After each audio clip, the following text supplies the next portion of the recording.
各位兵迷，你哋好啊！見到呢兩隻錶啊，見到個錶冠護橋啊，都知道啊係 Bolt Engineer Hydrocarbon 嘅系列啦。咁啊 ，exactly 咧就係 Engineer Hydrocarbon Space Master 2。咁其實咧之前應該介紹過啲相類似嘅版本嘅，咁我覺得啊應該好簡單就可以介紹到啦。咁但係睇清楚咧，原來九時位置咧係有啲巧妙喺度嘅，有個特別嘅印章 badge 喺度嘅。咁呢隻錶咧就42mm 錶徑左右啦，厚度咧就17mm。都有翻咁上下嘅，標二去標二咧，應該係超過50啊，係啊，53左右，53mm 左右。咁呢隻錶咧好有份量嘅，咁話晒叫 Space Master 喎，係咪啊？有個 Master 喺度都知勁啦，仲要上太空嘅。咁啊，其實呢隻錶有乜咁特別咧？原來啊，睇翻資料咧，佢九時位置嗰印章咧就係 Spaceship One 啊。咁呢一個組織咧就唔係話美國政府啊 NASA 嗰啲官方組織嚟，係私人嘅財團。咁佢哋咧就2004年啊參加咗呢個比賽啦，叫 X Prize 啊。咁呢個比賽乜咁特別咧？咁啊，世界各地好多隊伍啊都參加嘅。總之咧，基本上就要派3個太空人啦，去到啊坐太空船啦，去到離地球起碼100公里嘅高度啦，仲要咧2個禮拜之內要去2次，去1次都難啦，仲要去2次。終極勝出隊伍咧就可以獲得$1000萬嘅獎金啊！咁唔怪之咁多隊伍參加啦。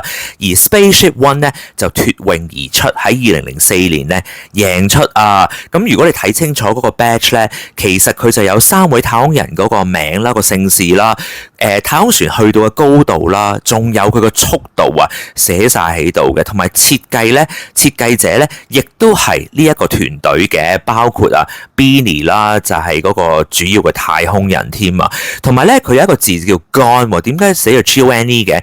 咁啊，其實咧都好有意思㗎，因為咧當年個比賽咧個 slogan 口號咧就叫做 Go for it。咁而家佢哋贏出咗啦嘛，搞掂咗啦嘛，咪寫住 Gone 字咯，即係已經去過啦，已經贏出啦。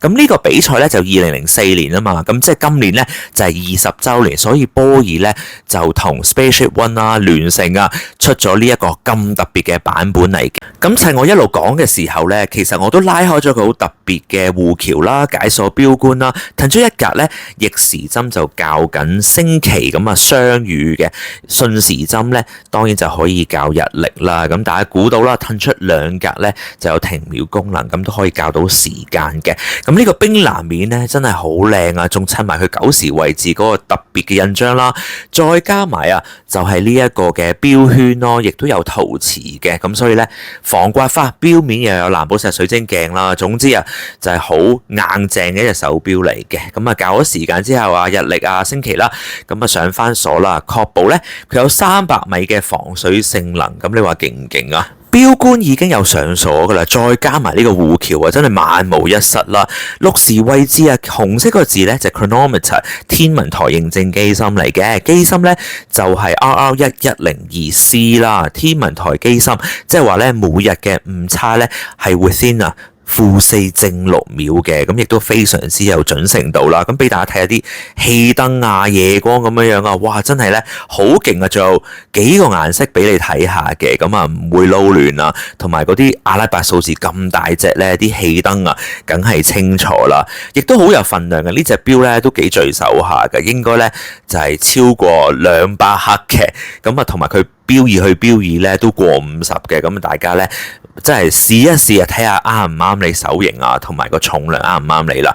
咁啊撳呢個double pushes 啦，咁啊蝴蝶扣打開，亦都有 diverse extension 嘅，咁俾大家睇下，係啦，就係呢一個位啦。其實我自己咧都有啲類似嘅 Engineer Hydrocarbon 嘅手錶嘅，咁啊護橋啊 extension 啊都有嘅。冇做透底咧，好似見到有2條魚咁樣嘅機芯，曾經講咗啦，天文台機芯嘅300米防水啊，仲寫埋咧限量1000隻咁大把嘅，咁有2款嘅，咁呢隻咧就1000隻嘅，咁啊戴上個7寸嘅手腕 42mm 標徑，氣燈啊都有29支噶，所以月時非常之清晰啦，好有分量嘅一隻手錶嚟嘅。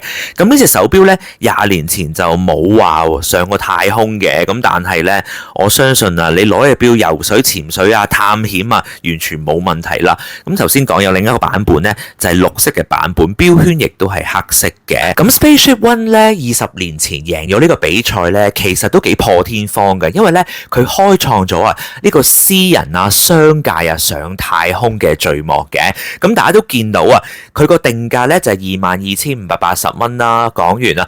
有興趣可以去到佐敦裕華國貨入邊嘅榮記錶行查詢嘅。記住睇過呢個 channel 啊，老闆同售貨員咧一定識做嘅，即係優惠價完，即係萬幾蚊嘅價錢咯。希望大家都繼續支持唔同嘅牌子啦，支持地區小店同我拍片啊！未訂閱都麻煩大家訂閱支持，對我嚟講真係好大推動力嚟嘅。大家應唔應該買呢隻手錶呢？首先大細啱唔啱大家啦？如果啱嘅話就 go for it 啦！希望大家都中意我今日嘅分享啦，拜拜。